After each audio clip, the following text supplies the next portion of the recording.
let me get into this, and I'll go through this as quick as you want. As I said, I'm going to more reflect on last year, and then Fags will come up and talk a little bit about the future and what's about to happen. And then we'll open it up, shall we, just to question and answers. Let's talk about what you want to talk about, and we will give you our best answers.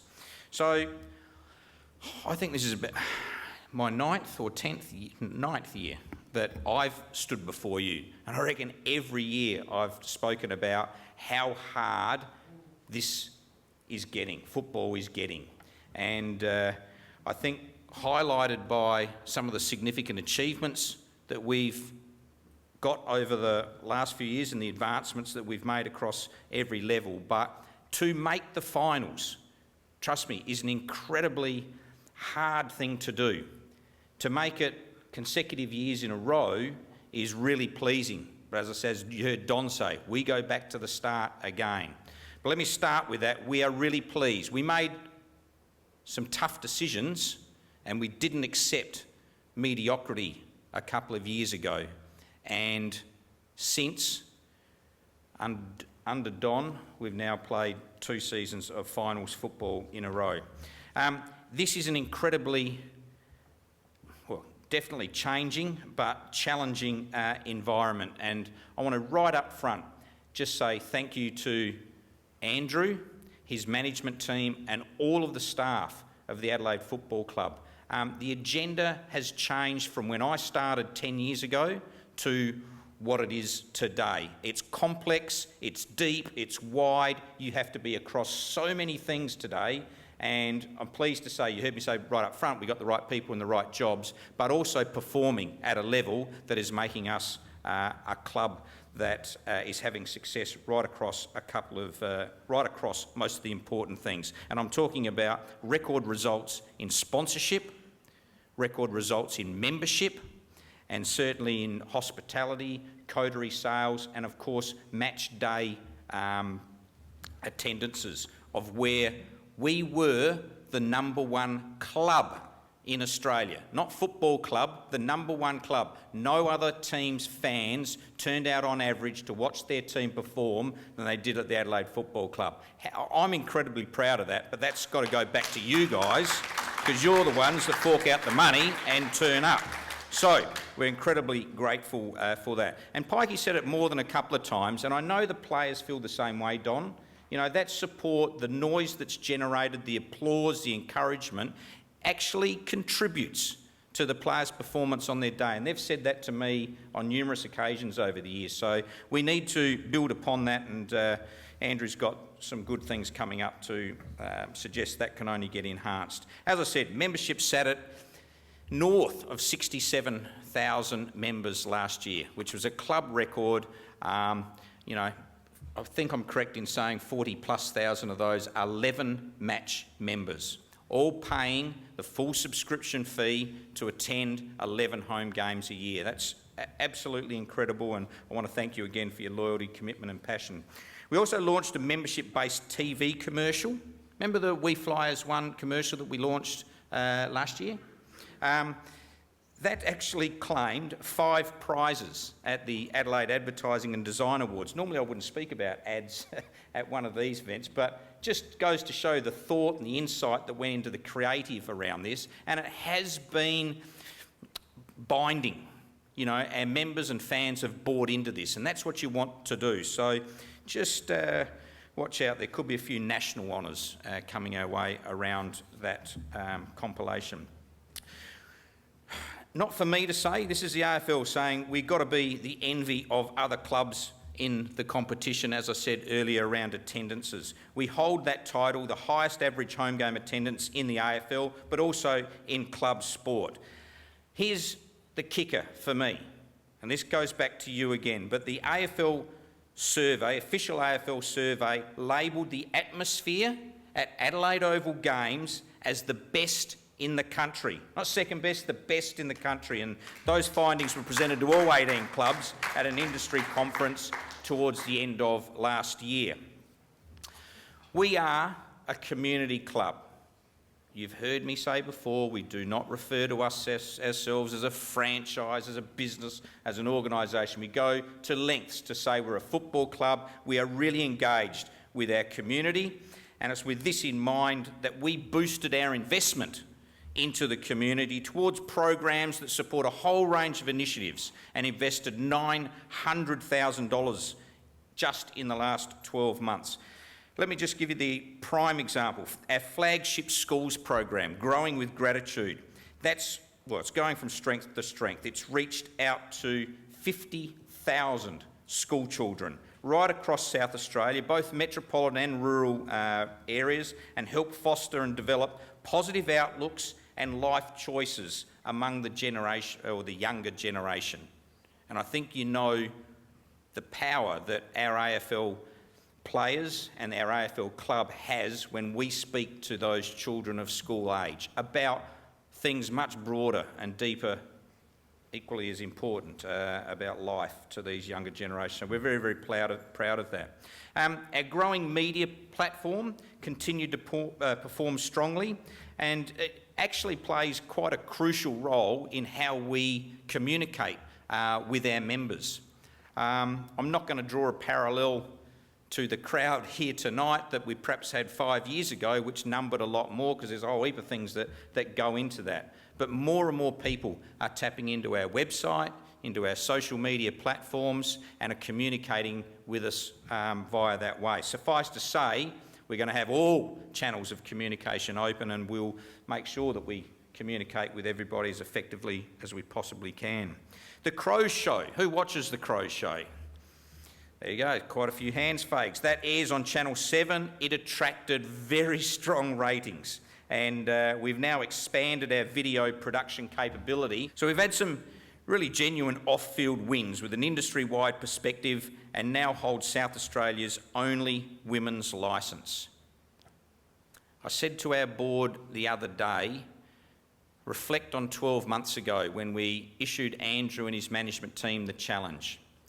We actually knew how important and the impact that women's football was going to have. And we weren't going to shove this down people's throats. We wanted it to evolve, and it has. And I tell you what, Andrew, the team, Beck Goddard, the coaching staff, the girls themselves have made us very proud. And winning that licence, earning the right to hold that inaugural licence here in South Australia was a very, very big win for your football club. And I'm really proud that we've got it. And remember, I spoke last year, once we'd won it, we then had an obligation to make sure that it worked for all of the right reasons. Why shouldn't young women and girls have the right to play at the highest level of the competition, when in just about every other sport you can, but in football you couldn't? I'm really proud of that, and I know anecdotally and by lots and lots of measures, you're going to find the participation rate in women's sport and women's AFL football is going to go through the roof. And that's a good thing, isn't it? A good thing. So, big game this week out at the Parade, taking on the other undefeated side in Brisbane. And we just had Beck Goddard, our coach, come in and present to the board. This is really serious. And, win that. And we put ourselves in a really, really good position to finish the year off strongly. Let me move on. You've heard me say, a few of you heard me talk about equalisation in the AFL. And I'm going to put some numbers up in a minute, and you'll see how much money, we're one of the giver clubs, all right? And how much money we give. Anyway, we were one of the driving forces in negotiating with the AFL to remove the current equalisation model and move to a more investment style model, and this has created some opportunities for us. So I'll touch more on that in a minute. But we were negotiating behind to make sure we remove this and make it fairer for our football club. Much has been said in the media about the collective bargaining agreement with the players. Have you all been reading that? Well, our club has every faith in the AFL and those negotiating that we will end up in a fair position. And a fair position is where clubs benefit, players naturally benefit, and the fans, the supporters, particularly the financial members, come out of this in a win-win-win situation. And you've got to think about it as the three stakeholders, because there are some clubs out there that don't make money, and I don't think that's right. I think the cornerstone of having a successful competition is having profitable clubs. I also recognise the importance of making sure our players get fairly remunerated, and of course we want to make this as accessible as we possibly can, financially at least, for every fan and every member to go and watch their club. So again, Fags and I have every confidence in the AFL to bring this to a satisfactory conclusion. Let's get right into our financial situation. We're going to declare, we did declare today and signed off at our board meeting earlier, a positive result. We delivered an operating profit tonight of $1.46 million. Is that up behind me on the screen? Yes, $1.46 million. Cash or operating profits is the best measure to compare from year to year how your club, in this instance, how your club has performed. We would be tracking better if BLK, our apparel supplier, our apparel sponsor, didn't collapse. And that cost us nearly $250,000. Suffice to say, everything went right for us last night, or you can look at it another way. We worked really, really hard and got things right, and that's delivered a really good operating profit of $1.46 million. Revenue was up 3.8 to more than $48 million. It's an incredibly sized business these days. And as I said, that just reflects the hard work of many, many people right across this organisation. Now, if you drill down on the revenue uplift, you can see there's significant improvement in membership, match day ticket sales, which Nigel and his team manage really carefully. We're even speaking today about, our first home game against GWS and how important it is that we get everybody there and filling their seats. So watch for, this space and encourage everybody that holds a membership to get there. But we manage that really, really well, and you can see sponsorship and advertising has performed really well. That's last year. I'm not going to steal Fags' thunder, but this year's looking really, really good as well. We continue to invest wisely, as you would expect of a prudent board. We spent more money on community programs, as I outlined before, $900,000 in fact. And it's just, yes, it is worth pointing out, we're right at the limit. This AFL imposed, what do we call it? It's not tax, soft cap in our football spend. We are spending as much as we are allowed to spend. I think that's good news, because that allows Don and his unit to have at their disposal every cent that they can to develop the right program, which then in turn gives us the best chance to win games of footballs and ultimately the finals footballs. We're in a unique situation, and again, you've heard me talk about this. We have requirements in this competition that others don't, and these impact on our profitability. We paid, not to put too fine a point on it, just under $1 million to the AFL last year. I'm glad to say it won't be the case going forward. Again, I'm going to let Andrew talk to that. Fortunately, we also won't have to confront some of these other costs forever. As an example, the SANFL Game Development Grant will pass with time. They're necessary to pay, but will pass with time. And if you want to add back some of these abnormal items or distributions, we would then be a very operationally profitable football club.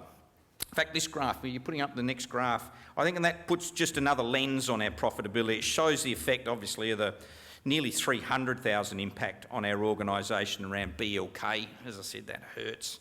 But that's the world we live in. Some of you are business people, and South Australia's made up of small to medium-sized enterprise economy, and we have bad debts. Businesses go broke, and we're left with that. So that's one of the costs of doing business, and we've dealt with it. If not for that, we probably would have been on a cash operating profit trajectory of 1.8 million. Also wanted to highlight, in the effort of total transparency, our statutory position. And as you can see up there on that graph, actually, that does fluctuate due to accounting policy, and the difference is primarily in non-cash items up there. Just to give a little bit of further context to how we go from an operating profit to a statutory loss, I wanted to break down the outgoings just to show quite specifically the related payments. And I'm glad that's up there behind me, because that includes stakeholders like the Crows Children's Foundation, which we're very proud to assist. But there's also other non-cash accountment treatments of things like capital depreciation. In fact, the depreciation in itself was nearly the total number of our statutory loss. But there are other things, as I said, up there that impact that. As I said earlier, we are somewhat unique, and we have some extraordinary requirements that other clubs, say like a Hawthorn, wouldn't have to worry about. And by that I mean payments to the SANFL. We pay to play, to field an SANFL team. Some people get annoyed at that. That's our investment. That gives us an opportunity to play in the second best competition, and that's a price of doing business. And we do it. Just others don't have to, but we do it. We also pay a state government transport levy. We pay it. If you remove those from the equation, the result's a cash profit of about 3 million, ladies and gentlemen. Anyway, I just wanted to highlight it because sometimes a lot gets made of how we compare to other clubs, and there it is. I've thanked Fags and his administration. They do a great job. I also want to thank your board, who a lot more responsibility falls on today than it did 10 years ago.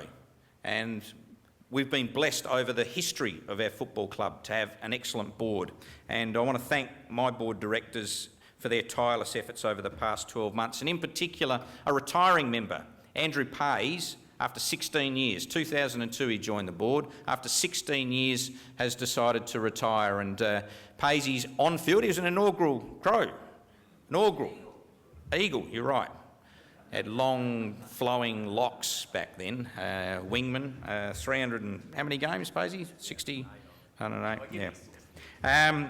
But seriously, the last 16 years, his contribution has been around the board table, and in particular list management for many, many years. And his wise counsel, prudent decision-making has been of great benefit to me and the rest of his directors. And Andrew, publicly, I know we've done it privately a few times, but mate, thank you to you, to Sam, your daughters. You've been just a marvellous director, and we're a better club as a result of having you on here.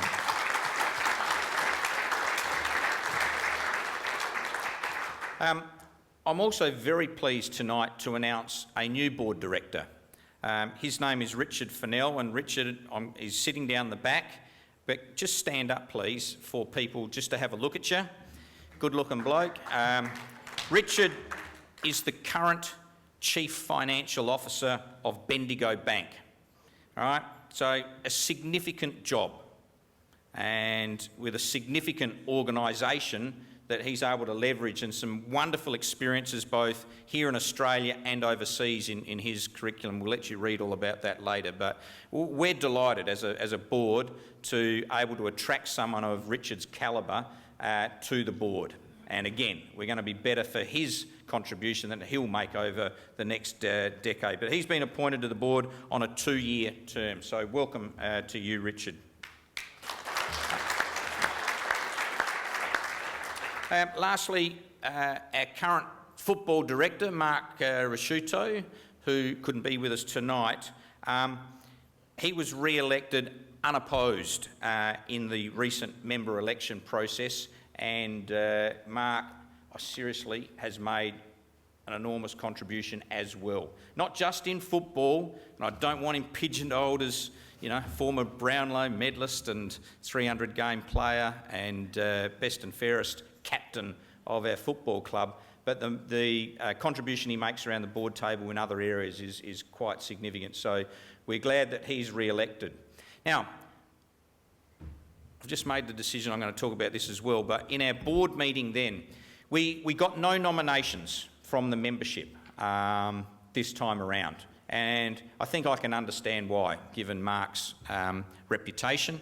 And what we've decided to do sometime between now and we've only just decided this today, between now and when his seat comes up for re-election, is to make Mark a board-appointed director, which means his board seat will become a member-elected position that will be vacant when we go to the membership, that will enable people to nominate and go through the process to become elected to the board of this football club. Does that make sense? Have I explained that all right? Board elected, member elected, if you... Okay. All right, well, pause. So, that's it from me, just on the history. Fags, I might get you up just to talk about a little bit of the going forward, and there's some really good things contained in that. And then maybe both of us, as we sit there, let's talk about what you want to talk about and answer your questions. Thank you.